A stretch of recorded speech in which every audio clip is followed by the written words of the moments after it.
Lula foi pego no flagra.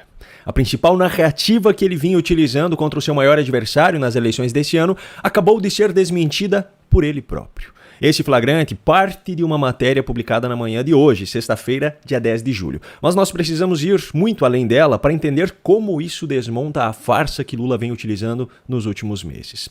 Vamos aos fatos. Segundo uma matéria publicada no início dessa manhã pelo Poder 360, Lula deu uma bronca em Mauro Vieira, que é o ministro das Relações Exteriores do seu governo, por ter afirmado em um documento enviado à Câmara dos Deputados que havia risco de invasão dos Estados Unidos no Brasil por conta da classificação de facções brasileiras como grupos terroristas.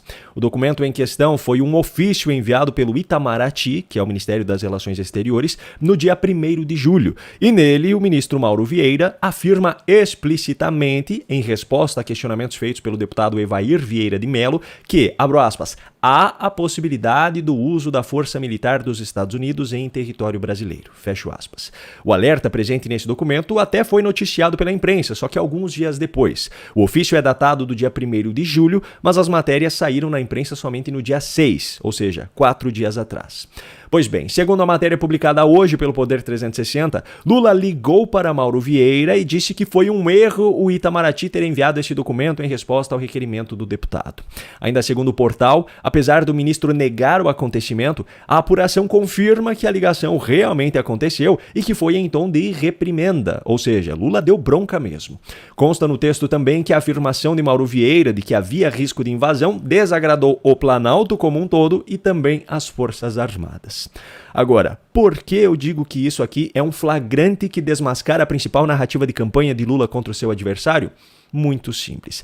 Porque a afirmação feita por Mauro Vieira nesse documento é apenas a transcrição daquilo que Lula vinha afirmando em seus discursos recentes. E eu vou provar isso agora. Por que eu digo que a bronca de Lula é um flagrante que desmascara a principal narrativa de campanha dele contra o seu adversário? Muito simples, porque a afirmação feita por Mauro Vieira neste documento é apenas a transcrição daquilo que Lula vinha afirmando em seus discursos recentes. E é isso que eu vou provar agora.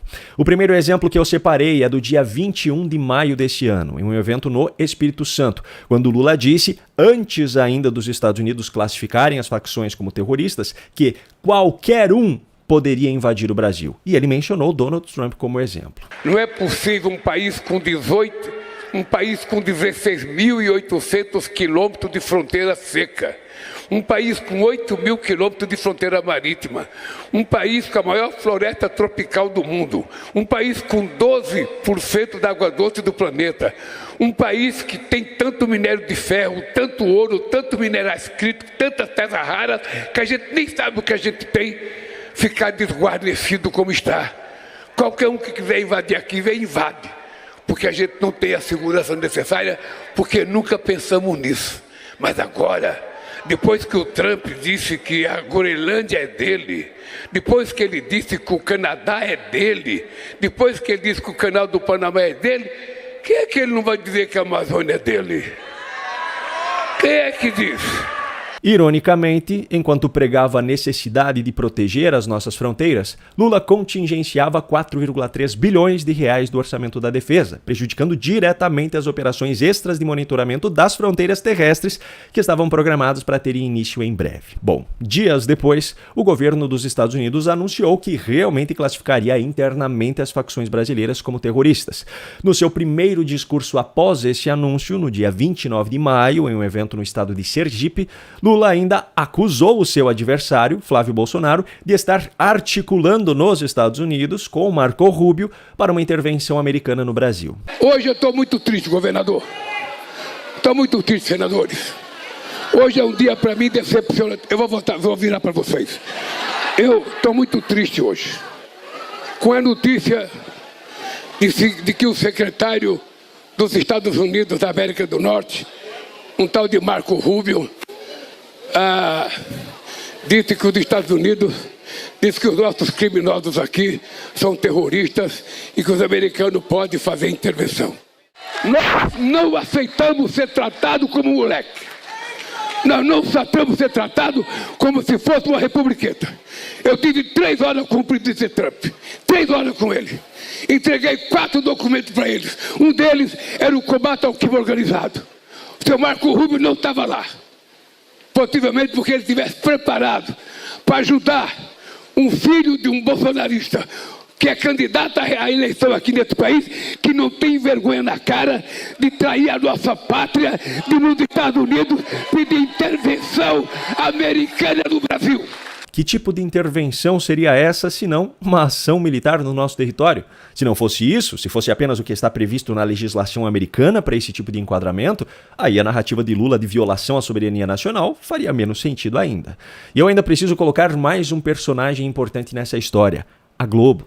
Naquele mesmo dia 29 de maio foi publicada uma matéria no G1 afirmando explicitamente que, segundo a apuração de jornalistas da emissora com integrantes do governo Lula, o petista passaria a explorar a narrativa de temor de invasão americana no Brasil como reação à classificação. Você não ouviu e nem leu errado. O termo usado foi invasão. Pois bem, agora a primeira pergunta que eu faço é: por que Lula disse todas essas coisas, mas deu bronca no ministro das Relações Exteriores por ter escrito isso em um documento oficial assinado por ele?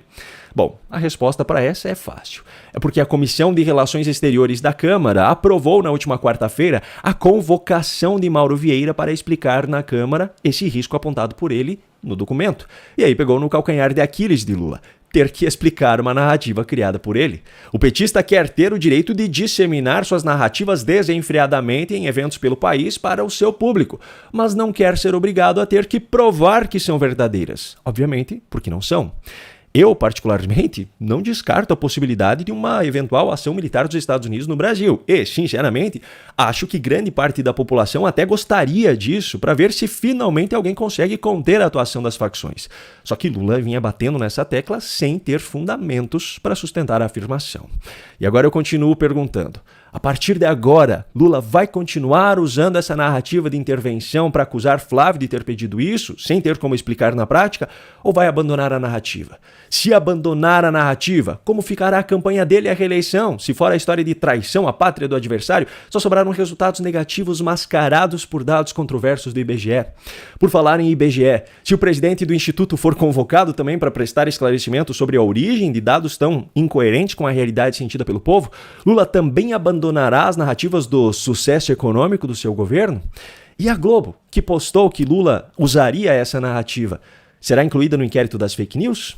Bom, o próprio Lula já disse algumas vezes que o problema do cara que mente é que ele tem que continuar mentindo para sustentar a sua primeira mentira.